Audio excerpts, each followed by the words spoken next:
Hello, I'm doctor Bandla మణిది, MBBS MD general medicine, Bandla hospitals, Piduguralla. మీకు జ్వరం వచ్చి బయట టెస్టులు చేయించుకుంటే మీకు టైఫాయిడ్ ఉందని నిర్ధారణ చేశారా?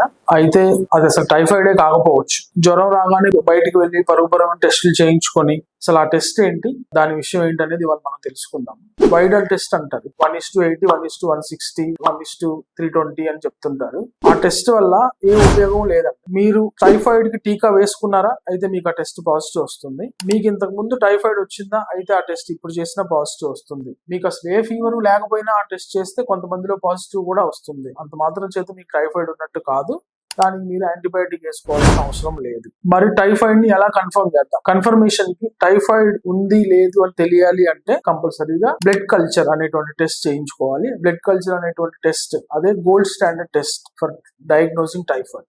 బ్లడ్ కల్చర్ కాకుండా స్టూల్ కల్చర్ లో గానీ, యూరిన్ కల్చర్ లో గానీ టైఫాయిడ్ ఉందా లేదా అని మాత్రం కనిపెట్టచ్చు. ఈ వైడల్ టెస్ట్ అనేది దేనికి నిదర్శనం కాదండి. అది పెరిగినంత మాత్రం చేత మీకు టైఫాయిడ్ ఉందనేది కాదు. Stay inform, stay healthy.